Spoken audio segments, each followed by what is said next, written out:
Hola, ¿cómo están a todos nuestros amigos que nos siguen a través de las diferentes redes sociales?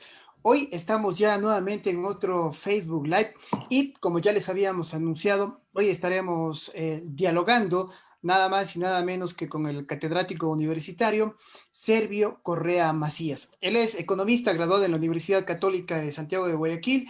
Cuenta con dos maestrías, una maestría en comunicación organizacional obtenida en la misma universidad y además es máster en inteligencia emocional por la Universidad de Valencia. Ha sido director fundador de la carrera de marketing y decano de la Facultad de Especialidades Empresariales de la Universidad Católica. Además, es conferencista internacional y autor de 4 libros y decenas de artículos sobre negocios. Es el creador de varios modelos tales como la pirámide de la marca personal, de que estaremos conversando ya más adelante, de la pirámide del marketing y la matriz beneficios y expectativas. Así es que sin más preámbulos, queremos darle la más cordial bienvenida a nuestro invitado en la noche del día de hoy. Estimado Servio, buenas noches. Buenas noches, Boris. Un gusto estar aquí contigo en este conversatorio. Muchas gracias por la invitación. Listo. Bueno, antes que nada, queremos que nos explique un poquito qué es eso de la pirámide de la marca personal. ¿Es una teoría propia de usted, estimado Servio? Sí, es una teoría propia. Básicamente es una organización conceptual de algunos enunciados de lo que es marketing y su aplicación al tema de la marca personal o de la carrera profesional. Y engloba algunos aspectos, ¿no? Como el tema del posicionamiento de la marca personal, la definición de objetivos, la diferenciación, el análisis a futuro de los objetivos, pero sobre la base de lo que yo considero es importante en entendiéndose la marca profesional o la marca personal, como se entiende, que son las habilidades blandas, todo eso de la inteligencia emocional en el convivir del posicionamiento como profesional que nosotros tenemos. Es decir, es una combinación entre una parte técnica y una parte de habilidades blandas, porque realmente este tema de la marca personal a veces se cree que se pueden traspasar los conceptos técnicos del marketing absolutamente y de la misma manera a la construcción de una marca personal. Y hay muchas diferencias. Y una de esas diferencias, y por eso el énfasis que tengo en la pirámide de la marca personal, una de esas diferencias, la más sustancial, es el hecho de que nosotros tenemos también habilidades blandas, inteligencia emocional, que tenemos que también de alguna manera desarrollar si queremos que nuestra marca personal se posicione en el mercado. Un poco el mensaje o el mensaje principal de esa pirámide es el hecho de tener un equilibrio entre una parte técnica y una parte humanística de habilidades blandas de inteligencia emocional. Pero, estimado Servio, prácticamente y todos sabemos que la marca personal, muchos pensarán que quizás es una moda, pero en realidad la marca personal es para toda la vida y tenemos que irla gestionando día a día. Es por ello que me parece muy interesante el tema de conversar sobre el tema de las habilidades blandas. Las habilidades blandas, algo que no se enseña en los colegios, ni en las universidades, ni en las escuelas. Las habilidades duras, sí, pero podemos decir que la marca personal puede ser la unión entre habilidades blandas y habilidades duras. Hay que tener esa capacidad para poder conjugar estas dos habilidades, estimado Servio. Yo creo que sí, es un punto de vista, una perspectiva. Eh, Hay que verla también desde un punto de vista de un equilibrio, ¿no? Es decir, yo a mis alumnos siempre les digo, ¿no? A uno lo contraten en un trabajo por su capacidad o su inteligencia técnica, ¿sí? Pero el trabajo peligra si uno no tiene habilidades blandas, porque las habilidades blandas comienzan a desarrollarse en el momento de que uno entra a trabajar y tiene que ver con la autoperseverancia, la iniciativa, el control de uno mismo, el control de las emociones, el no tener exabruptos por cada situación que suceda, el comportarse de una manera recta incluso, ¿ya? Por eso es que yo lo veo como un equilibrio, ¿no? Un equilibrio entre una parte técnica y una parte de habilidades blandas. Le dicen también habilidades transversales, le dicen inteligencia emocional, es un grupo de conceptos, pero básicamente tiene que ver con la forma como yo autodomino mis emociones, como yo las regulo, como yo las controlo para relacionarme de la mejor manera con mi entorno, sea este incluso familiar o profesional. Pero decía yo, el tema de las habilidades blandas es muy importante. ¿Por qué? Porque la marca personal, obviamente, empieza desde un autoanálisis, desde nuestro autoconocimiento. Es por eso que existe el famoso FODA personal, para conocer nuestras debilidades, nuestras fortalezas. Y pues obviamente allí entra de cajón el tema de las habilidades blandas, que sabemos que incluso antes de tener quizás el conocimiento de estas habilidades duras, nosotros ya vamos trabajando, tenemos de per se ese tema de las habilidades blandas. Sí, a mí me parece que, mira, nosotros cuando queremos ser buenos economistas, nos matriculamos en una facultad de economía. Si queremos ser buenos ingenieros comerciales, en una buena facultad de administración. Tenemos como una ruta, un recorrido, ¿no? Y decimos, bueno, yo quiero ser de esta manera y voy sumando acervos, capitales intelectuales a mi carrera profesional, de tal manera que en el 2015 me metí a una maestría o me matriculé a una maestría, en el 2017 tengo mejores capacidades técnicas. Esa es, está como más marcada la ruta, es más lógica de alguna manera. Si yo le digo a alguna persona cómo desarrollas tus habilidades blandas, cómo tienes autodominio de ti mismo, cómo controlas tus emociones, cómo regulas tus emociones, ahí la cosa es más complicada. No hay un lugar donde se enseñe eso de ahí. Más allá de que tú puedas tener un curso en internet, etcétera, etcétera, no está la misma ruta marcada respecto a las habilidades blandas o la inteligencia emocional con la parte técnica. Y ahí comienza a haber poco a poco un desequilibrio. Poco a poco hay un mayor desarrollo en un área que en la otra, porque para el área de la inteligencia técnica, digámoslo así, ¿ya? La estructura académica está más hecha. Hay un cúmulo de cualquier cosa que usted quiera estudiar para profesionalizarse. En el tema de las habilidades blandas, el tema de la inteligencia emocional, también se dicen habilidades genéricas, etcétera, ¿ya? La ruta no está tan marcada. Si mañana alguien quiere estudiar inteligencia emocional, es más difícil que estudiar quizás economía o ingeniería comercial. Por eso para mí hay una especie de desequilibrio que se va arrastrando a lo largo del tiempo en la carrera profesional y cuando ya estamos en un trabajo nos pasa factura. Yo he trabajado con personas que son brillantes académicamente hablando, pero no tienen muchos conocimientos de habilidades blandas o inteligencia emocional y en su relacionamiento con otros son un problema. ¿Por qué? Sobre todo ahora cuando se busca el trabajo en equipo.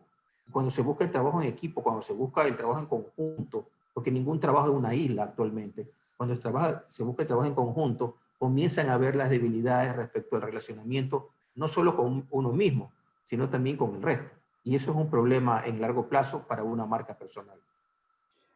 Estimado Servio, quiero también agradecer a nuestros amigos que ya se están conectando a este conversatorio y obviamente también ya están dejándonos sus comentarios. Nos dice Manuel Guillermo, hola Boris, por favor consulta al invitado sobre lo importante de actuar con honestidad en los negocios. Es algo muy importante también esto para nuestra marca personal. La ética y la honestidad es un diferenciador, ¿correcto? No debería ser así porque todo el mundo debería tener prácticas honestas y éticas. Pero yo nunca haría negocios con una persona que sea deshonesta. ¿Ya? Y creo que nadie haría negocios así nomás con una persona que sea deshonesta. La ética y la honestidad es la base de cualquier tipo de carrera profesional o de marca profesional incluso.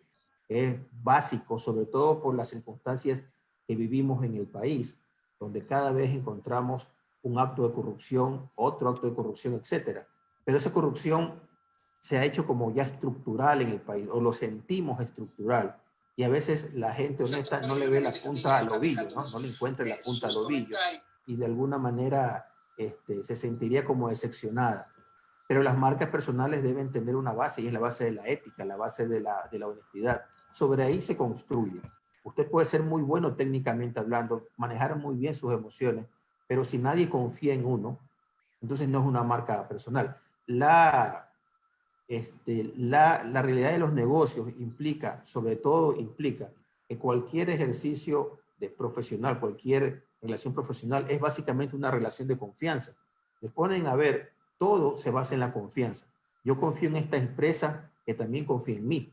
Confío en que me va a pagar un sueldo y me va a tratar de alguna manera justa y esa empresa confía en mí que yo voy a devengar mi sueldo y voy a actuar de una manera honesta.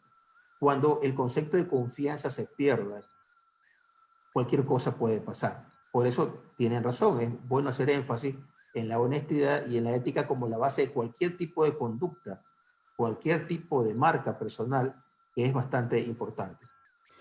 Mire, Sergio, hay un concepto muy importante que lo trabaja Andrés Pérez Ortega. Sabemos que Andrés Pérez Ortega es uno de los pioneros, se puede decir, en Iberoamérica en el tema de la marca personal. Y pues bueno, él menciona que efectivamente nosotros no es que tengamos marca personal, y aquí no es que quiero contradecirme, no es que tengamos marca personal, nosotros dejamos marca personal, porque si es que no tenemos en quién influir, obviamente no podemos dejar nuestra marca personal. Recordemos que marca personal es la huella que dejamos en los demás, es la impronta, es ese tatuaje mental que dejamos en los demás.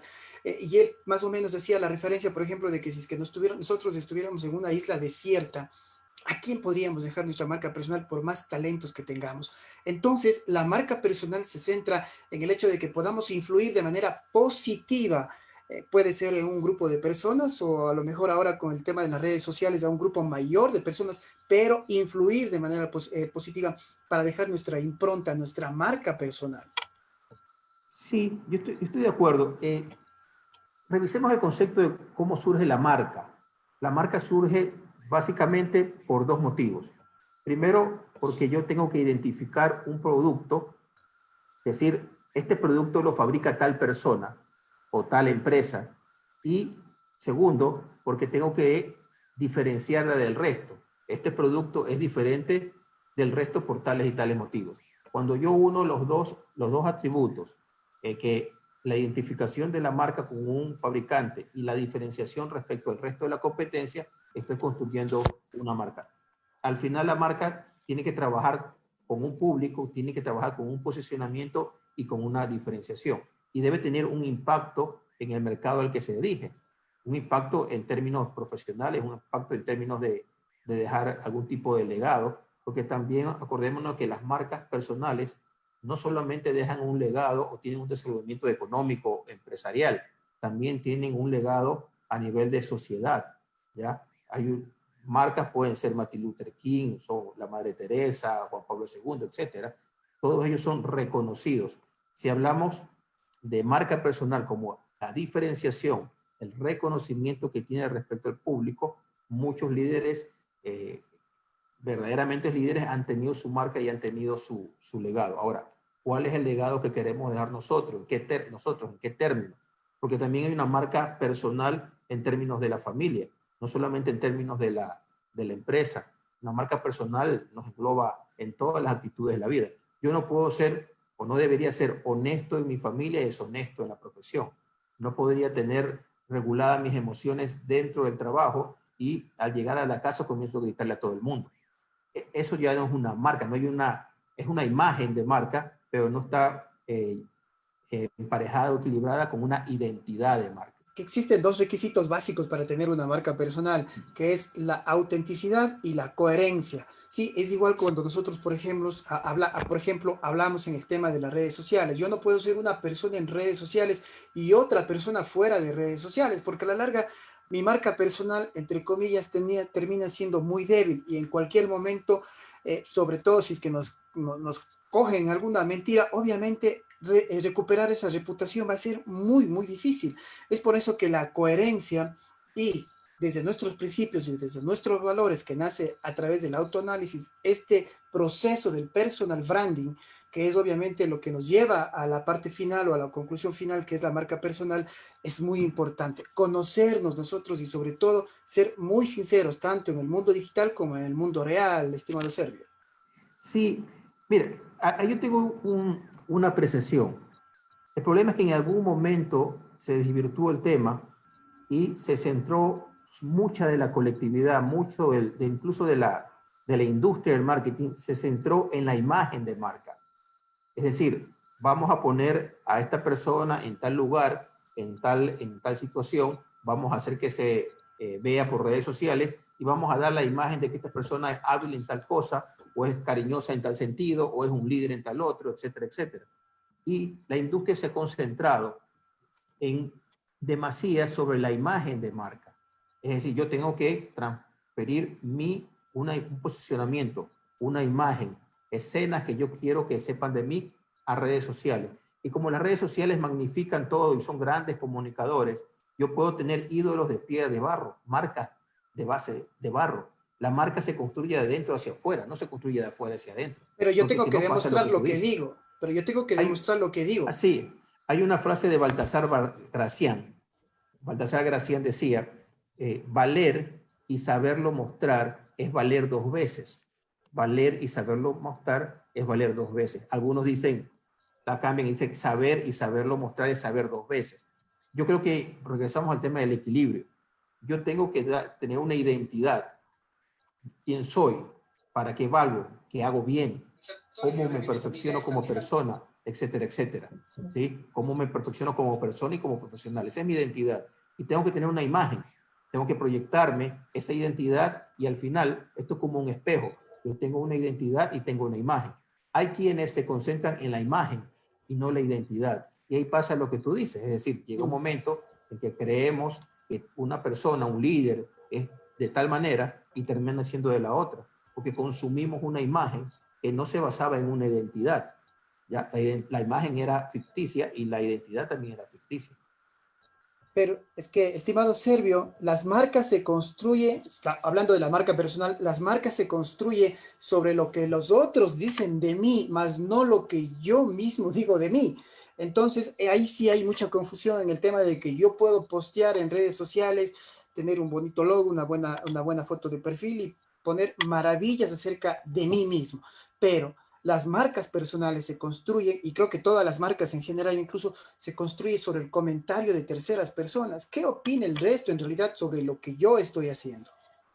Sí, el tema es el equilibrio de nuevo, ¿no? Yo creo que nos quedamos con esa palabra, con equilibrio. Uh-huh. Es decir, yo soy de una manera, es decir, cuando tú leíste mi currículum decías que soy economista, que tengo una maestría en comunicación, inteligencia emocional, etc. Eso es un mensaje. Este, este conversatorio construye mi imagen, mi marca personal, ¿correcto? Yo no podría de alguna manera decir algo que no soy, más allá de que los terceros crean o me beneficia de alguna manera con los dichos de los terceros. Yo lo que digo es, yo soy, tengo estas características son válidas como profesional y como persona, y estas características tengo que proyectarlas a través de un canal de comunicación o una estrategia de comunicación. Desde ese momento yo estoy tratando de proyectar mi identidad a las redes sociales o a los mecanismos de comunicación, etcétera, que existan. Los terceros, los comentarios de terceros sirven para mí como una retroalimentación del posicionamiento que estoy teniendo.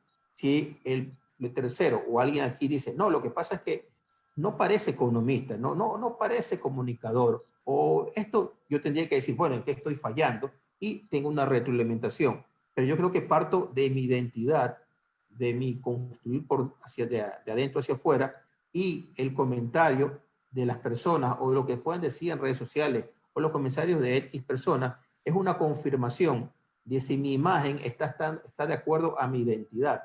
Pero yo construyo mi identidad y luego la imagen. El problema es que en la industria, ya cualquiera dice que puede manejar una marca y cualquiera es consultor. Ese es uno de los grandes problemas. Lo que sucede es que dicen, vamos a ponerte la corbata roja con el terno azul, porque la corbata roja te da liderazgo, el terno azul se hace serio. Entonces, la mayoría de los líderes usa esa combinación y te pone. Entonces, tú tienes que mirar de arriba hacia abajo porque eso es como mirando hacia la esperanza, etcétera, etcétera. Y la gente está bien, pero la gente se queda en eso. La gente dice, mira, yo soy una marca personal porque me he visto de esta manera, digo estas cosas, digo dos o tres cosas, y listo, ya construí mi marca. Pero eso es una imagen. Al final se puede caer, como tú dices. Tiene que partir de una identidad. Es un equilibrio. No digo que las dos cosas estén mal. No digo que la imagen no esté mal. Lo que digo es que esa imagen debe corresponder a una identidad que sea importante para la gente también. Sí, pero yo me mantengo con el tema de que en realidad la marca personal sí la desarrollamos a través de lo que dicen terceros, de lo que el resto dice sobre mí. ¿Por qué? Porque al fin y al cabo con la marca personal, esta se debilita, se fortalece o se debilita en base a nuestras acciones. Acciones que pueden ser en el mundo digital o pueden ser también en el mundo real, online u offline. Nuestras acciones es lo que el día a día va fortaleciendo, debilitando nuestra marca personal. Sí, correcto. Las acciones nos debilitan, etcétera, pero las acciones vienen de la identidad. Si yo no sé, voy a poner un ejemplo. Es decir, yo quiero posicionar mi marca como una especie, una marca de consultoría en términos de competencias directivas, ¿ya? Yo debo haber hecho en términos organizacionales algo. Debo tener algún tipo de estudio en competencia directiva. Debo conocer del tema. Debo ser experto en el tema. Debo haber estudiado el tema, haber ejercido, haber tenido algún tipo de logro a nivel directivo. Debo tener un currículum a nivel directivo. La otra parte viene y dice, yo tengo que tener un programa de televisión, un programa en redes sociales, ser entrevistado, tener una relacionalidad pública, etcétera, y controlo un poco mi imagen. Tú dices lo de los terceros. Sí, los comentarios de los terceros influyen sobre mi marca personal y las acciones influyen sobre mi marca personal. Si mañana yo tengo una consultoría, cojo una empresa y termino quebrándola, entonces no va a hablar muy bien de mi marca personal. Yo no creo que sean excluyentes las dos opiniones. Me parece que podríamos trabajar en un esquema que diga identidad, imagen, acciones, comentarios de terceros y retroalimentación para ver qué tal estoy yo posicionándome en el mercado. Bueno, queremos agradecerte. Un gusto saludar, nos enviamos un saludo también. Igual para Carlitos Brito, interesante entrevista. Saludos. Vamos a continuar y vamos a avanzar. ¿Y qué le parece, estimado Sergio, si es que tocamos un tema muy importante que es la marca personal profesional o como se conoce el famoso employer branding? ¿Qué tan importante es que las empresas empiecen a trabajar la marca personal de sus empleados? Es importante, es importante. A mí me parece que estamos muy distantes de lograr eso en algunas empresas, ¿correcto? Creo que por ahora el tema de la marca personal más es un esfuerzo individual, más es una responsabilidad individual, que es cederle a la empresa el hecho de construirla, porque de alguna manera otras son las prioridades en una empresa, por lo menos de las que yo he asesorado o conozco. Me parece que sería importante. Ahora, el tema es, ¿las empresas realmente piensan en la carrera profesional de un empleado? ¿Lo están apoyando? ¿Tienen marcado un plan de carrera? Tendría que revisarlo, habría que revisarlo, pero muchas de ellas no lo tienen y el empleado tendría que asumir él mismo su construcción de su marca en los términos que lo favorezcan, porque al final la empresa que lo quisiera hacer, que quisiera apoyar en ese cometido, tiene otra idea que la que tiene el profesional. Para mí sigue siendo básico que es el profesional el que tiene que tomar las riendas de su marca y construirla poco a poco, incluso a través de las circunstancias que vive en una empresa, etc. Bueno, sí, pero es que con la marca personal, más que encontrar trabajo, cuando uno ya tiene una marca personal potente, se puede decir, más que encontrar trabajo, sirve para que el trabajo lo encuentre a él, porque esa es una de las ideas, uno de los conceptos en sí de la marca personal. Pero mire, eh, yo quiero compartir con usted, y es algo que yo pude hoy compartir en Twitter, y no sé si es que usted lo puede ver en pantalla. Sí, Todavía no. Ahí está. listo, este es un tweet de Chris Valle, ¿sí? En esta pandemia mantuve a mis trabajadores tranquilos y felices. Créanme que ahora veo el resultado, están dando el 200% sin siquiera pedirlo y ya está en funcionamiento su segunda empresa. Entonces es justamente a lo que íbamos. Una marca personal, una empresa en donde sus empleados tengan marca personal, significa que amplifica la marca corporativa. Pero sin embargo, esto aún los empresarios no han llegado a entender todavía. No creo que no lo llegó a entender y no creo que lo entiendan en algún tiempo, ¿ya? Casos como el que mencionas y el que vimos son la excepción. La gente, los empresarios no se han dado cuenta que también tienen una responsabilidad a nivel de lo que se conoce como marketing interno. Es decir, el hecho de tratar a un trabajador como si fuera un cliente a quien hay que satisfacerle ciertas expectativas. El famoso Yo cliente pregunto, interno. así es, o endomarketing. Yo pregunto, a las que nos escuchan, la última vez que fuimos a un lugar donde nos daban servicios, sea una cafetería, un restaurante, etcétera, etcétera, ¿cómo nos trataron? ¿Nos trataron bien o nos trataron mal? Esa persona estaba de alguna manera la persona que nos atendía, siendo déspota o apurada o de alguna manera no nos trató de la manera que nosotros esperábamos? Probablemente no. Y la respuesta es, ¿y cómo trata la empresa a esa persona? No puedes esperar que haya un tratamiento X de X manera a un trabajador y el trabajador se comporte de Y manera con el consumidor. Al final, cualquier maltrato que la empresa tenga con el trabajador se lo terminan trasladando al cliente, Sí. ¿ya? Sobre todo en las empresas de servicios, donde parte del servicio es la interacción con el empleado. Y a lo mejor podríamos entender que si es que nosotros cuidamos el bolsillo del empleado, ellos van a cuidar el bolsillo del jefe o de la empresa. Podría terminar Sí, siendo así. yo creo que hay que revisar el hecho de que ni al empleado le interesa que la empresa quiebre, ni al el dueño de la empresa le interesa que la empresa quiebre. De ese consenso, desde esa base debemos partir. El asunto es que si yo no aplico ciertas competencias directivas en la empresa y propendo el desarrollo de las personas, propendo al satisfacer necesidades de los empleados, tengo una buena administración y ejerzo un liderazgo sano y constructivo. Si yo no tengo eso, hay actitudes en la empresa que poco a poco van haciendo que el empleado se vaya decepcionando y al final un empleado desmotivado, todos somos personas, es decir, los días que nosotros nos levantamos con el pie izquierdo, nosotros no trabajamos bien, ¿ya? En un empleado no tiene por qué ser la diferencia. Nosotros debemos tener una capacidad de gestión para tener un buen clima laboral, porque una persona desmotivada no trabaja bien primero y en las empresas de servicios, sobre todo, parte del servicio es la interacción con el empleado, ¿ya? Y es muy difícil que un empleado insatisfecho atienda bien a un cliente externo, digamos. No solamente insatisfecho, sino poco preparado en el sentido de que la empresa no se encarga en capacitarle. Y yo he escuchado en realidad de empresas que no quieren gastar, se puede decir entre comillas, no quieren gastar recursos, tiempo y económicamente hablando, porque piensan que una vez que le capaciten se va a ir a la competencia. Cuando para mi concepto y lo realmente grave es que no se le capacite y que se quede trabajando en esa empresa. Sí, el problema más grande es que se quede alguien que no está capacitado. Totalmente de acuerdo. Pero es la mentalidad de nuestros líderes a veces, ¿no? Es la mentalidad de nuestros empresarios. Hay algunos que son muy buenos, otros que no son tan buenos, pero es la mentalidad. Y eso es lo que hay que ir cambiando poco a poco, con estudios, con análisis, con el hecho de que también la gente entienda que una empresa es un barco en el que están todos. También hay de alguna manera excesos desde el punto de vista de los trabajadores.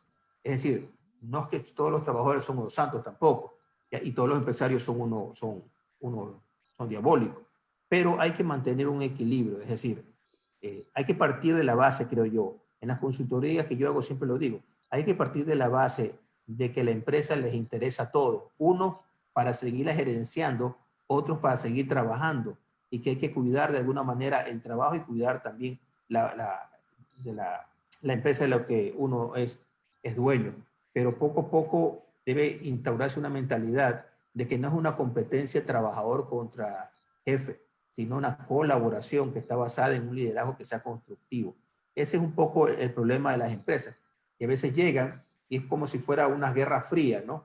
Es decir, no se declaran la guerra, pero cada uno trata de hacerse daño al otro. Y llega un momento en que se termina dañando la empresa, que es la fuente del sustento de todos. Yo tenía una vez hacer consultoría, una consultoría que hice, precisamente clima laboral, y me duró como 2 meses hacer esa consultoría y me entrevisté con cada uno de los trabajadores. Era algo así como 100. Cuando yo entregué el informe de la consultoría, me toca entregarlo y exponerlo, yo comienzo a ver, yo ya los conocía a todos, prácticamente había estado conversando 1 hora con cada uno, quizás más. Yo comencé a ver caras nuevas y más caras nuevas. Yo decía, ¿y qué pasa aquí? Le preguntaba al gerente de recursos humanos, ¿qué sucede? Yo nunca entrevisté a esta persona, ¿por qué no me la pusieron en la lista? No, estos son nuevos, ¿ya? Y yo comienzo a preguntar, bueno, dame el índice de rotación que existe. ¿Cuántos son nuevos? Son como unos 20, 25 nuevos. ¿Y cómo puedes perder 20, 25 nuevos empleados de 100 en una empresa? en 2 o 3 meses. ¿Y qué sucedía? El problema era que había un clima laboral que la gente lo primero que hacía era irse. Algo lo pude detectar en las entrevistas, pero finalmente cuando yo me entrevistaba con los que se habían ido, decían, es que no soporto el clima, no aguanto al jefe. Me dicen una cosa, me dicen la otra. Esto es una situación insana, yo tengo que irme porque aquí no me se trabaja bien. Eso pasa en algunas empresas. Es fácil culpar al jefe, es fácil culpar al empleado. Hay que reunirse y analizar por qué se dan las circunstancias. Y creo que es un aprendizaje mutuo sobre la base de que mantener una empresa le beneficia a todos. Y eso es muy cierto porque uno de los primeros índices o el primer índice o el primer motivo para que la gente salga de una empresa no es el dinero, al contrario de lo que muchos piensan, no es el dinero creo que está en segundo o tercer lugar. El primer índice y factor para que la gente abandone una empresa es precisamente el clima laboral, es precisamente su jefe que a lo mejor pues le hace la vida de cuadritos, le hace la vida imposible. Entonces el clima laboral influye muchísimo. Ya que estamos hablando y estamos tocando este tema serbio, Andrés Pérez Ortega también dice que nosotros como marca personal somos profesionales. Y cuando digo profesionales, no necesariamente porque tenemos un título de universidad, somos profesionales y como tal tenemos clientes. La diferencia es que cuando somos dependientes tenemos un solo cliente al que le vendemos nuestro servicio, que es nuestro jefe o la empresa en la que trabajamos. Y cuando somos emprendedores tenemos infinidad de clientes, ¿sí? Entonces, en base a eso, lo que nosotros vendemos es nuestro tiempo, nuestro trabajo. Debemos saber que, por ejemplo, nuestro trabajo es nuestro producto y nuestra profesión es nuestra empresa. Entonces, en base a eso, ¿qué tan importante es, estimado Servio, en realidad yo empezar a trabajar mi marca personal y quizás no para quedarme en esta empresa, sino para empezar a buscar nuevos retos, como emprendedor o independiente o dependiente? Yo creo que una parte importante de la marca personal es trazarse objetivos. Es trazarse objetivos y definir al final una palabra que es bastante usada. Yo creo que a veces no se le entiende bien, pero es bastante usada, que es el término de pasión. ¿Qué te apasiona? Porque todos estos libros de autoayuda que a veces salen, dicen, sigue tu pasión y tendrás éxito. Sigue tu pasión y tendrás éxito y todo te da resultado. Pero el seguir la pasión, no, cuando uno la encuentra, no te asegura un éxito. Si no, no hubiera empresarios que quiebran o emprendedores que quiebran. Lo que te da la pasión es la capacidad de levantarte si tienes un fracaso, porque es lo que te apasiona. Y eso a veces hace la diferencia entre el fracaso y el éxito, ¿ya? Por eso es que lo que yo pienso es, primero hay que identificar lo que a uno le apasiona y tener un plan a largo plazo. Ahí yo ya conozco si tengo que capacitarme o desarrollar alguna destreza en tal o cual ámbito. Mira, hay muchos emprendedores reconocidos a nivel mundial, Nike, por ejemplo, el que fundó Nike, ya Paul Nike, que la gente no, creo que no lo conoce mucho, pero él, mientras creaba sus zapatillas, las waffles, las famosas, él todavía trabajaba en una empresa. Es decir, un emprendedor, se supone que un emprendedor es un tipo que se arriesga. Y me parece que no es así. Yo conozco muchos emprendedores que no es que asuman el riesgo, tienen una especie de portafolio de riesgo. Ellos dicen, yo voy a trabajar en esta empresa y cubro mis ingresos mensuales, pero a la par voy a desarrollarme en este ámbito porque necesito en unos años tener este negocio de acá. Los emprendedores lo que maximicen un portafolio de riesgo. Yo creo que cabe en la reflexión en tu pregunta. Yo necesito tener primero un plan estratégico a largo plazo que esté en función de lo que me apasiona y me gusta. Si por el momento lo que hago no me apasiona y me gusta, yo debo tener a largo plazo una visión, porque ese es el problema. ¿Cuántas veces nosotros decimos, no, este trabajo lo odio, lo detesto, odio este trabajo, yo mañana quiero renunciar, voy a pagar unas deudas este mes y el próximo mes renuncio? Llega el próximo mes y tiene más deuda, entonces dices, bueno, voy a esperar hasta diciembre que pase las Navidades y luego me voy, porque odio este trabajo. Y luego llega las Navidades, entonces dices, no, voy a esperar que pase la temporada playera y luego renuncio. Y te quedas ahí en una situación que es insana. Yo no digo que tengas que renunciar, el asunto es que tú tomas una decisión, debes decidir y decir, me voy a mantener en este trabajo hasta que yo, en función de mi plan estratégico, pueda hacer esta cosa de acá. Pero yo voy a estar bien en este trabajo porque yo decido estar ahí. No es que soy una víctima de las circunstancias, es parte de mi estrategia estar acá para luego hacer el salto a este objetivo de acá. Pero todo parte de una planeación. Yo necesito tener un plan a largo plazo en el cual mi marca personal se inserte y yo vaya teniendo poco a poco avances, porque ese es el otro problema. El primer problema es, me voy a ir y nunca te vas, ¿correcto? Pero tampoco tienes un plan de escape, entonces estás sufriendo todos los días. ¿Ya? Uno tiene que decidir, yo decidí estar acá en función de un plan. Cuando tú decides, ya no te ves como víctima de las circunstancias o el trabajo horroroso que tienes, sino que es parte de tu estrategia estar ahí para hacer luego el salto. El otro problema es que uno cree que la marca personal se construye sola. No hay esfuerzo atrás de la marca personal. La marca personal se construye todos los días. Yo soy economista. No es que diga que tengo una gran marca personal, pero es una experiencia de vida. Yo soy economista. Tengo una maestría en comunicación. He dirigido creado programas de marketing a nivel de carrera y maestrías y fui decano de una facultad de especialidades empresariales y tengo una maestría en inteligencia emocional. Si yo hubiera estado pensando en que la economía era algo que era fijo en mí como objetivo, no. Lo que pasa es que la gente piensa también que encontró esto y eso es su pasión, pero la pasión también tiene unas evoluciones, tú vas siguiendo la evolución. Tú ves en muchos casos de empresarios, de emprendedores que han ido pasando de una carrera a la otra, han hecho una u otra cuestión, pero en ninguna de ellas sintieron que fracasaron, sintieron que aprendieron, fue parte de su planeación. Si no tienes la planeación de la marca, estás ciego, necesitas irte perfeccionando y a veces eso implica ir de una profesión a otra con el convencimiento que estás enriqueciéndote en función de las circunstancias.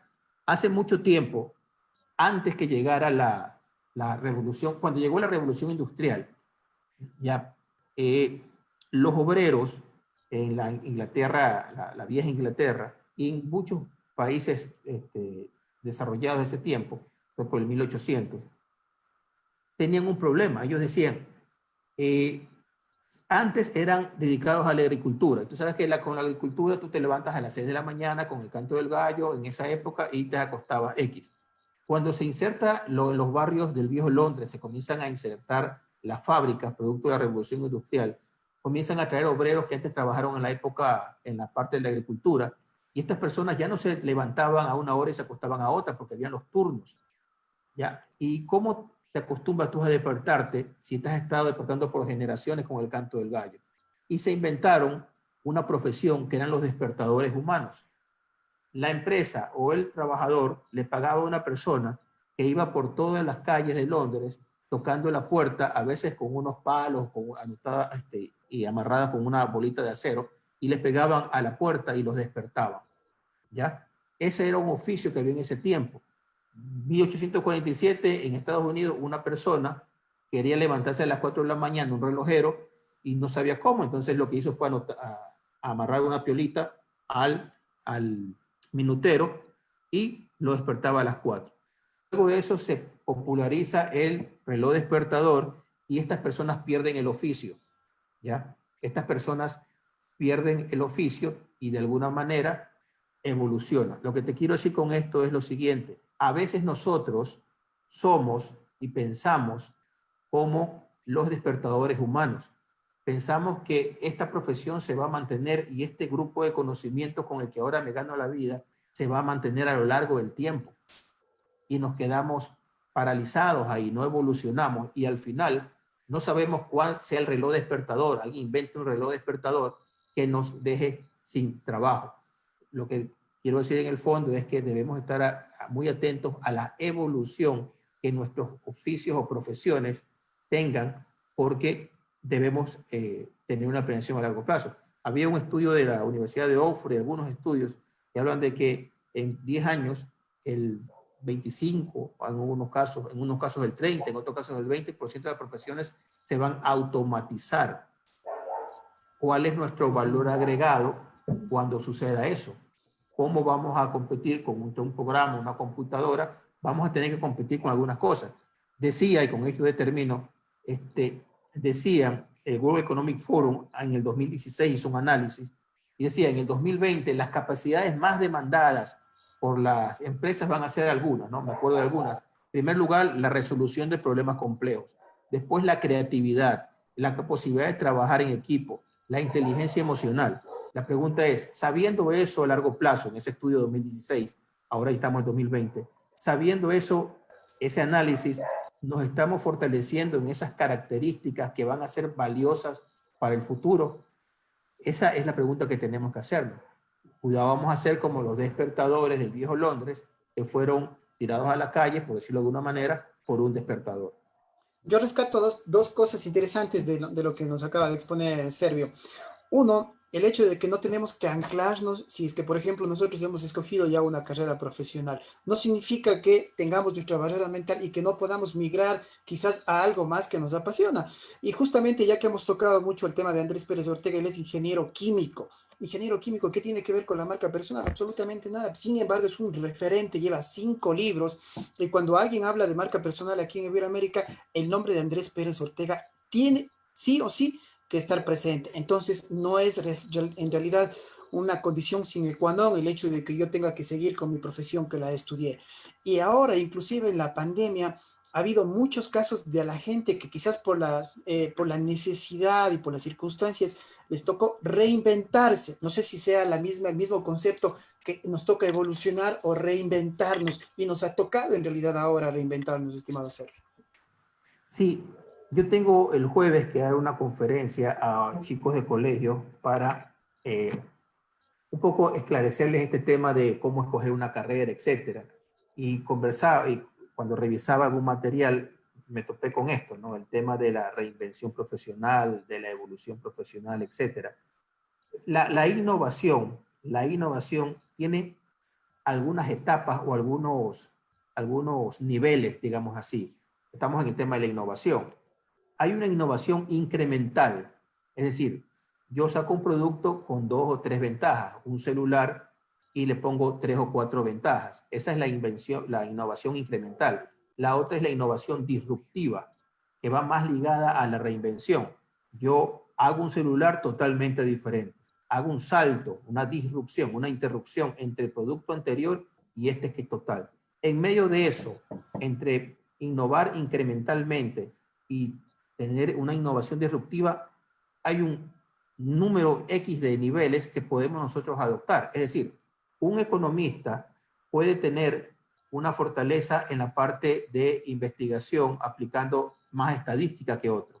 Un comunicador puede decir, yo voy a innovar haciendo más comunicación digital porque ahora está de moda. Otro podría decir, yo soy doctor, ¿ya? Y no me gusta este tema de ser doctor ahora. ¿Cómo puedo innovar?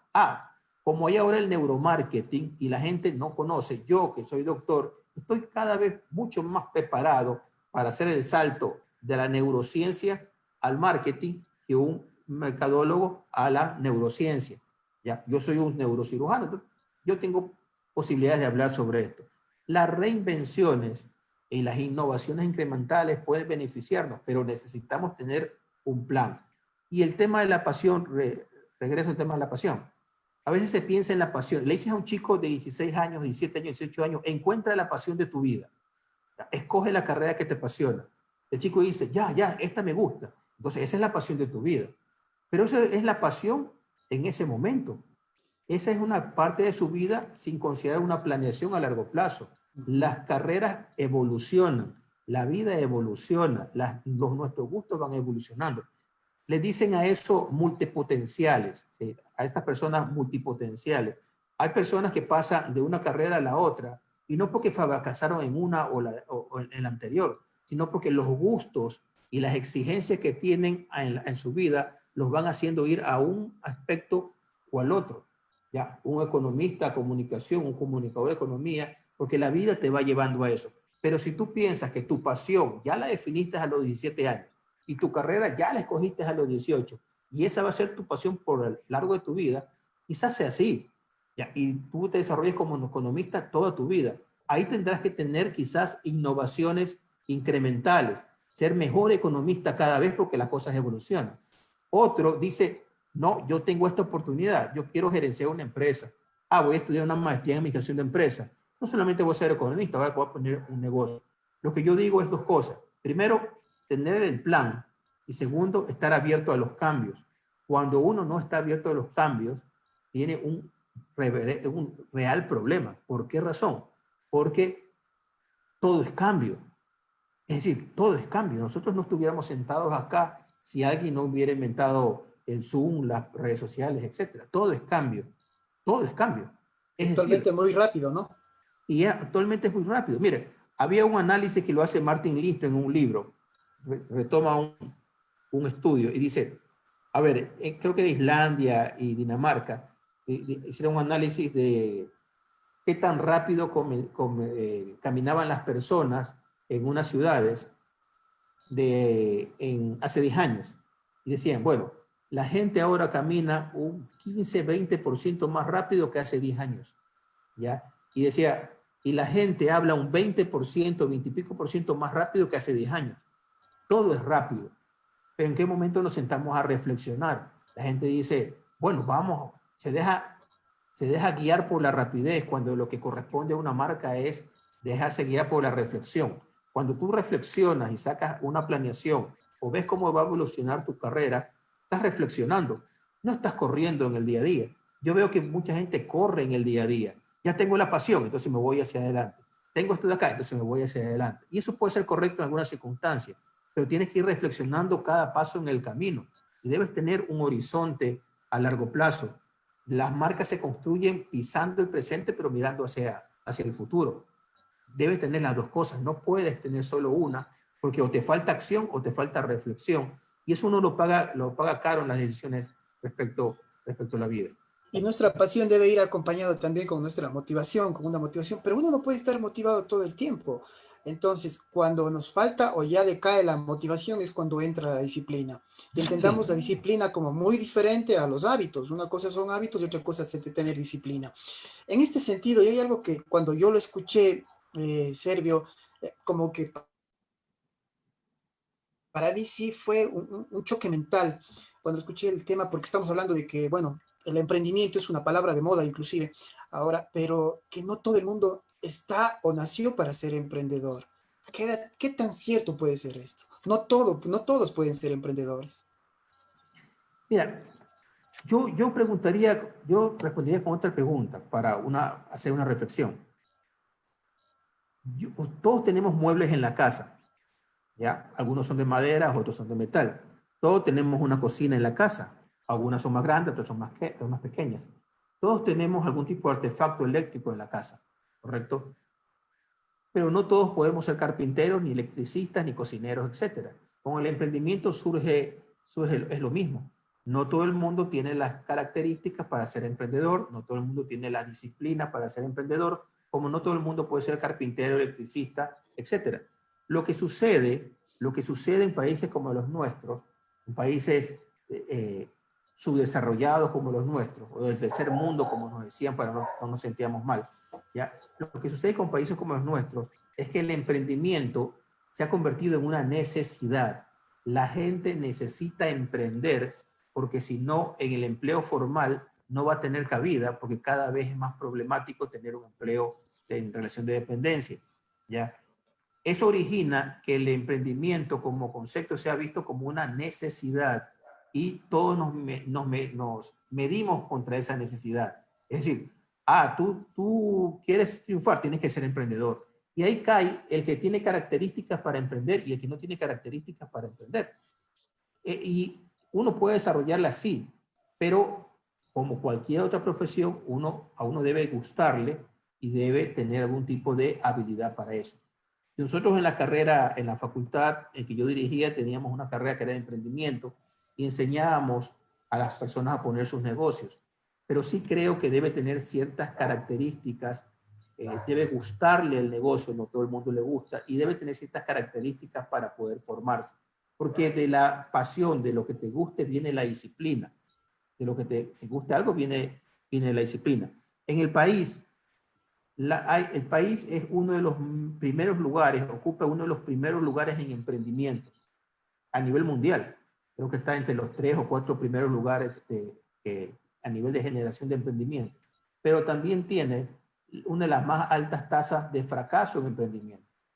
Y eso se debe a que los emprendimientos que pasan en países como los nuestros se denominan emprendimientos por necesidad y no emprendimientos por oportunidad. ¿Cuál es la diferencia? Los emprendimientos que son por necesidad surgen cuando alguien mañana se queda desgraciadamente sin trabajo, sabe hacer empanadas, se pone a hacer empanadas, lo despiden el lunes y el martes está vendiendo empanadas. Lo que ha sucedido Es ahora, entonces, en esta lo que ha pandemia. sucedido ahora, correcto. Le dicen emprendimiento por necesidad, ese es el término académico. ¿Qué sucede? Estos emprendimientos no tuvieron una investigación de mercado, no tuvieron un análisis de la demanda, no tuvieron un análisis de competencia, no tuvieron un análisis de fijación de precios, no se comunican de la manera más óptima, no tuvieron análisis de mercado meta. ¿Y qué sucede? Tarde o temprano tienden a desaparecer o no evolucionan. Un emprendimiento diferente es un emprendimiento de oportunidad. Ahí hay una metodología de investigación de mercado, definición de mercado meta, etcétera, etcétera, que un poco lo faculta o lo orienta a hacerlo de mejor manera y subsistir en el tiempo y convertirse en una empresa más sólida. En países como los nuestros, el emprendimiento, y uno de lo que tú dices, el emprendimiento no sale porque alguien dice, me gusta emprender y voy hacia adelante y me voy a capacitar. El emprendimiento sale muchas veces porque necesito hacerlo, no me queda otra y tengo que comer algo. Y ahí hay un problema. No es algo donde lo guía la pasión, sino que lo guía la necesidad. Y por eso hay esas tasas de fracaso de emprendimiento, ¿no? Bueno, estamos ya terminando prácticamente, ha pasado la hora, realmente una charla muy, muy emotiva, muy agradable. Y pues bueno, para ir terminando ya y concluyendo, estimado Servio, tenemos por acá una pregunta de Fabián Jiménez.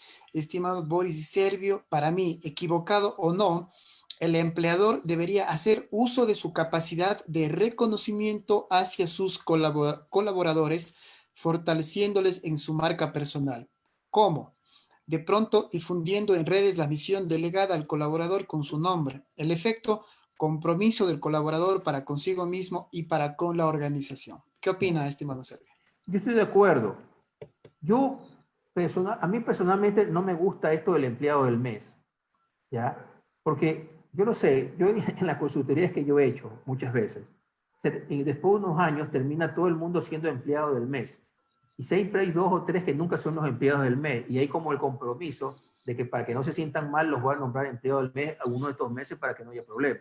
Pero son ¿Ya? prácticas de empresas multinacionales como KFC o Sí, McDonald's, como yo he visto. sí, sí, sí. Y son problemas de multinacionales también. El tema es el siguiente. Yo puedo formalizar el reconocimiento. Y para no tener el problema del empleo del mes, yo debo tener en ese reconocimiento criterios objetivos.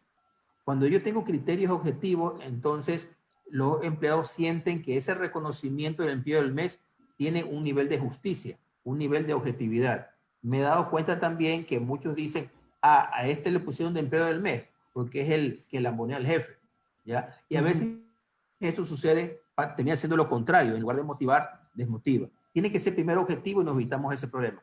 Pero yo leía un estudio hecho hace algunos años en Estados Unidos, ya creo que hace 2 años, en un libro, que el reconocimiento más importante, preguntado a empleados de cientos de empresas, el reconocimiento más importante no era el formal para ellos. Básicamente era cuando el jefe se acercaba y te decía, gracias, bien hecho, noté La este palmadita en la trabajo tuyo, espalda. ¿ah? Así es, noté este trabajo tuyo. Y tiene que ser genuino, pues no como un tema de manipulación. Tiene que ser genuino porque hay una persona que está poniendo su aporte para hacer más grande la empresa que él está gerenciando. Debe de haber un compromiso genuino por ese lado, una felicitación genuina. Pero sobre todo es el hecho de acercarse en el día a día, no esperar al mes. Este es un asunto de todos los días, de cada momento del día, y decirle a esta persona, ¿sabes qué? Has hecho un buen trabajo por estas y estas razones. Y también y sobre todo, cuando se hace un mal trabajo o no se sabe cómo hacerlo, acercarse también y decirle, mira, este es un problema, vamos a solucionarlo de esta manera.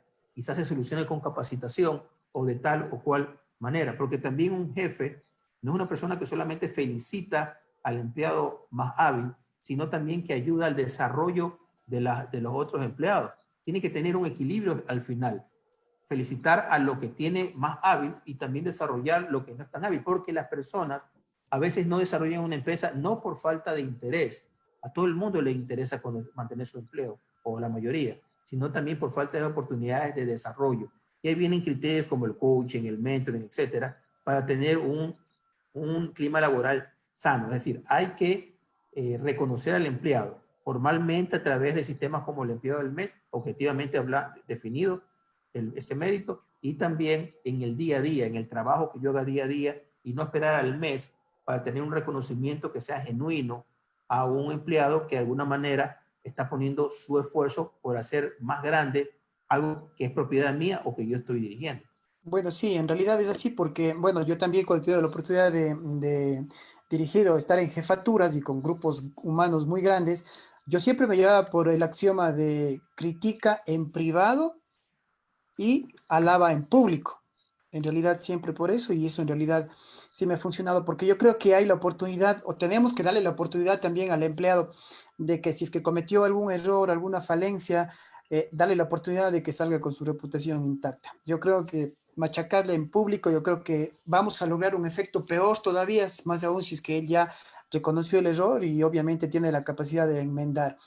Entonces, bueno, y ya poniéndole punto final, estimado Servio, ¿cómo ve usted el futuro de la marca personal en nuestro país? Le comento que yo, bueno, estoy con este tema de la marca personal ya unos 3 años más o menos aquí en la ciudad de Cuenca. En realidad no se escuchaba mucho la marca personal, no se escuchaba hablar la marca personal, la gente no sabía qué es marca personal, no les interesaba escuchar, peor aún, empezar a trabajar su marca personal. Pero en estos últimos tiempos, en estos últimos meses, quizás en el último año, como que ya encuentro yo más personas que hablan sobre marca personal. Pero obviamente nuestro país aún está muy, muy lejos todavía de llegar a un nivel alto en el tema ya, hablando teóricamente de la marca personal. A mí me parece que la marca personal es un concepto que se ha ido construyendo poco a poco, que ha tenido que irse construyendo poco a poco, decía, y también gracias a personas como tú, también a mucha gente que ha estado trabajando en este tema del marketing. Creo que vamos a tener en poco tiempo más presencia del concepto de la marca personal y sobre todo más personas buscando asesoría respecto a marca personal.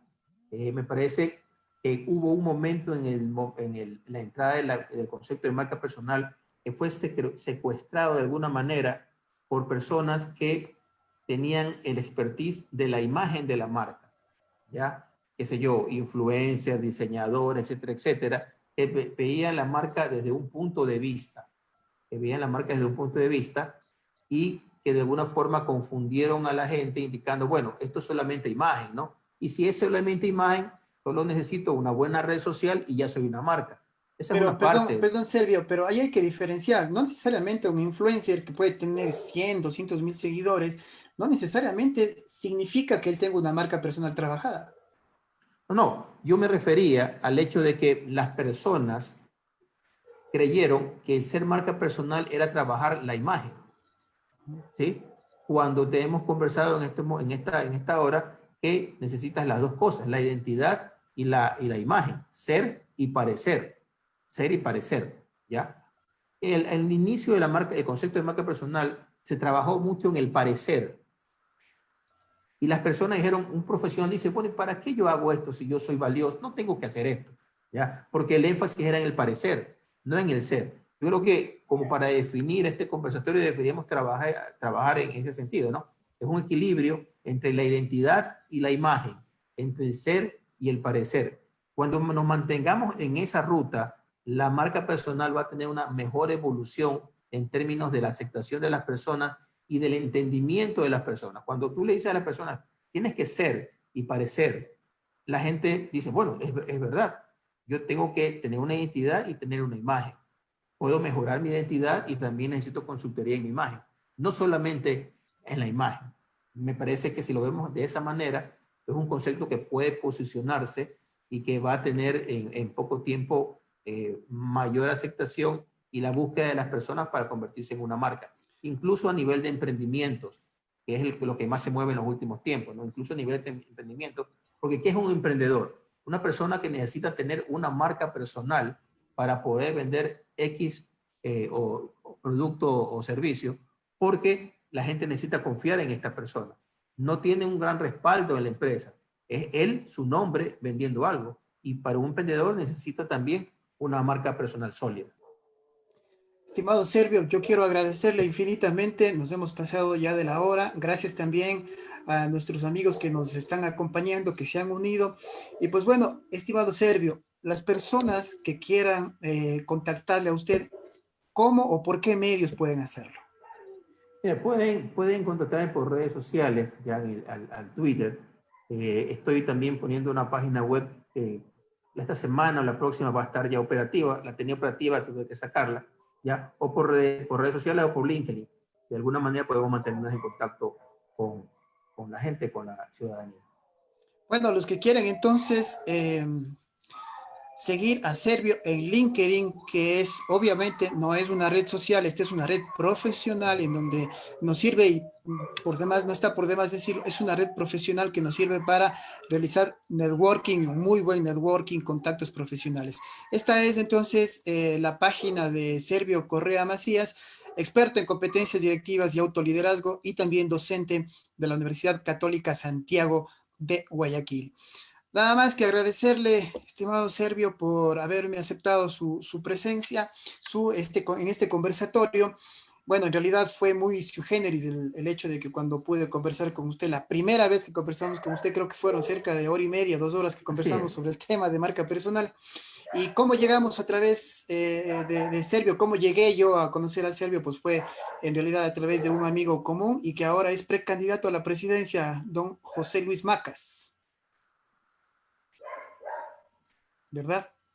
Sí, así es, así es. Y fue un gusto también conversar en ese momento y conversar ahora también. Sí, yo le quedo entonces agradecido nuevamente, estimado Servio, y ya nos estaremos pues en cualquier otra circunstancia encontrando para conversar un tema muy apasionante en realidad, porque el tiempo nos ha volado y estoy seguro que quedaron también muchas preguntas en el tintero. Gracias una vez a usted, estimado Servio. Muchas gracias, Boris. Muchas gracias, mucha suerte. Gracias a todos. Ha sido un gusto. Estoy a tu disposición cuando tú lo creas conveniente.